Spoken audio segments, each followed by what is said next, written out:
Delivery দেয়া অসম্ভব মজাদার ১ পাউন্ড চকলেট ওভারলোড কেকের ডেকোরেশন আজকের এই ভিডিওতে আপনাদের সাথে শেয়ার করব। এবং এই ভিডিওতে থাকছে কিভাবে চকলেট ওভারলোড কেকের জন্য গানাশটা তৈরি করেছি। তার পাশাপাশি এই অসম্ভব সুন্দর চকলেট ওভারলোড কেকের ডেকোরেশনটাও এই ভিডিওর মাধ্যমে আপনাদের সাথে তুলে ধরব।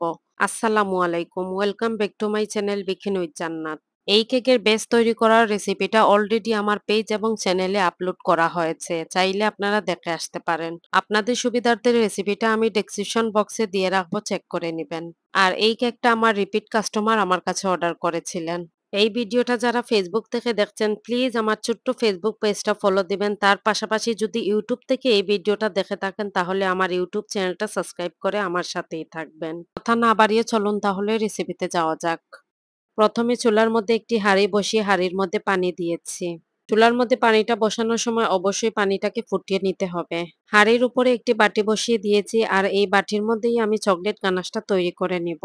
১ পাউন্ড চকলেট ওভারলোড কেকের জন্য আমি এখানে চকলেট নিয়েছি 3/4 কাপ। এখানে কিন্তু ডার্ক চকলেটটা নিয়েছি, আপনারা চাইলে মিল্ক চকলেটটাও নিতে পারেন।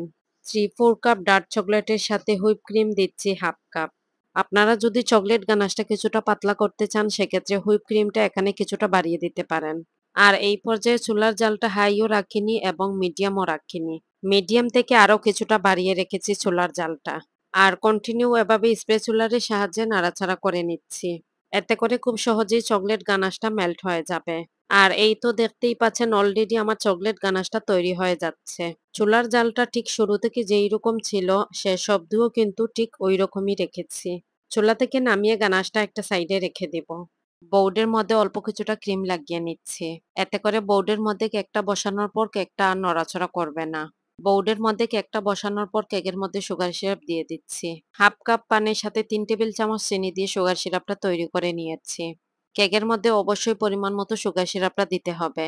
আবার পরিমাণের চাইতে অতিরিক্ত সুগার সিরাপটা কেকের মধ্যে দিয়ে দিলে কেকটা খেতে কিন্তু ভেজা ভেজা লাগবে। সুগার সিরাপ কেকের লেয়ারে দেওয়ার পর পাইপিং ব্যাগে চকলেট ক্রিম ঢুকিয়ে কেকের লেয়ারের মধ্যে দিয়ে দিচ্ছি। আর কেকের লেয়ারের মধ্যে ক্রিম কতটুকু দিবেন এটা একান্তই আপনাদের পছন্দের উপর। প্যালেট নাইফের সাহায্যে কেকের লেয়ারের মধ্যে ক্রিমগুলো সমান করে নিচ্ছি। আগে থেকে তৈরি করে রাখা চকলেট গানাশ এই তো কেকের লেয়ারের মধ্যে দিয়ে দিব। চকলেট কেকের লেয়ারের মধ্যে অবশ্যই কিন্তু চকলেট গানাশটা দেওয়ার চেষ্টা করবেন। এতে করে কিন্তু চকলেট কেকের টেস্টটা আরো বহু গুণে বেড়ে যায়। প্লেট নাইফের সাহায্যে চকলেট গানাশ কেকের লেয়ারের মধ্যে ছড়িয়ে দিচ্ছি। কেকের সর্বশেষ লেয়ারটা কেকের মধ্যে বসিয়ে দিচ্ছি। আবারও সেম প্রসেসে কেকের দ্বিতীয় লেয়ারে পরিমাণ মতো সুগার সিরাপটা দিয়ে দিচ্ছি। পাইপিং ব্যাগে চকলেট ক্রিম ঢুকিয়ে পুরো কেকটা ক্রিম দিয়ে কভার করে নিচ্ছি। ক্রিমের ভিডিওটা এই ভিডিওতে আর আপনাদের সাথে শেয়ার করলাম না, কারণ অলরেডি আমার পেজ এবং চ্যানেলে ক্রিমের ভিডিওটা দেয়া আছে, চাইলে আপনারা দেখে আসতে পারেন। ক্রিমের লিঙ্কটা ডেসক্রিপশন বক্সে দিয়ে রাখবো, চেক করে নেবেন। কেকের গায়ে ক্রিমটা লাগানোর পর প্যালেট নাইফের সাহায্যে ক্রিমগুলো খুব ভালো করে সমান করে নিচ্ছি। কেকের ফিনিশিং নিয়ে আসতে কিছুটা সময় সাপেক্ষ।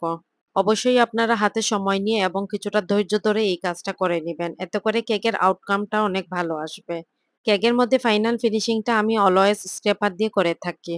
আপনারা যদি প্যালেট নাইফ দিয়ে খুব সহজেই কেকের মধ্যে ফিনিশিংটা নিয়ে আসতে পারেন তাহলে তাই করবেন।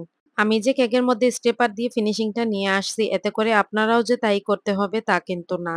আপনাদের কাজের মধ্যে যেভাবে সুবিধা মনে হয় ওইভাবে করে নিবেন আরকি। প্যালেট নাইফটা কেকের উপরে খুবই আলতো হাতে ধরে টেনে টেনে কেকের উপরে ফিনিশিংটা নিয়ে আসছি। একটি জিগজ্যাগ স্ক্র্যাপার দিয়ে কেকের সাইডে ডিজাইনটা করে নিচ্ছি। আগে থেকে তৈরি করে রাখা চকলেট গানাশটা এই তো কেকের উপরে ঢেলে নিচ্ছি। চকলেট গানাশ দিয়ে পুরো কেকটা কভার করে নিব। একটি প্যালেট নাইফের সাহায্যে খুবই আলতো হাতে কেকের উপর থেকে গানাশগুলো আমি সমান করে নিচ্ছি। চকলেট গানাশটা তৈরি করার সময় কিন্তু খেয়াল রাখবেন অতিরিক্ত ঘন করে নেওয়া যাবে না চকলেট গানাশ।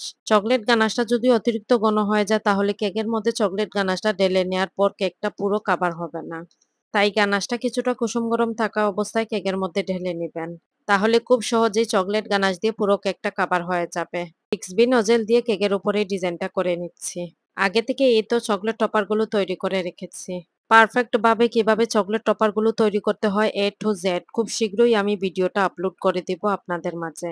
যেহেতু এই কেকটা চকলেট ওভারলোড কেক তাই চকলেট টপার দিয়ে আমি পুরো কেকটাকেই ডেকোরেশন করে নিচ্ছি। আর এই তো চকলেট টপার দিয়ে কেকের উপরে ডেকোরেশন করে নিয়েছি। খুবই আলতো হাতে ধরে কেকের সাইডে চকলেট টপারগুলো বসিয়ে দিচ্ছি।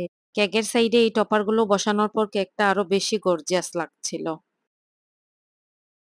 কেকের মাঝখানে কিছুটা চকলেট চিপস দিয়ে দিচ্ছি।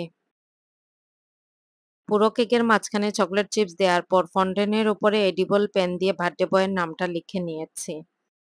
এই তো আমার কেকের ফাইনাল আউটলুক। এই কেকের সম্পূর্ণ ডেকোরেশন ভিডিওটা আপনাদের কাছে কেমন লেগেছে অবশ্যই কমেন্টের মাধ্যমে জানাতে একদমই ভুলবেন না। ভিডিওটা যারা ফেসবুক থেকে দেখছেন প্লিজ আমার ছোট্ট ফেসবুক পেজটা ফলো দিয়ে রাখবেন। তার পাশাপাশি যদি ইউটিউব থেকে এই ভিডিওটা দেখে থাকেন তাহলে আমার চ্যানেলটি সাবস্ক্রাইব করে সাথেই থাকবেন। বেকিং রিলেটিভ কোনো মতামত থাকলে অবশ্যই আমাকে কমেন্টের মাধ্যমে জানাবেন। ইনশাল্লাহ আপনাদের কমেন্টের উত্তর দেওয়ার চেষ্টা করব। আজকের মতো এখানেই বিদায় নিচ্ছি। কথা হবে নেক্সট কোনো ভিডিওতে। আল্লাহ হাফেজ।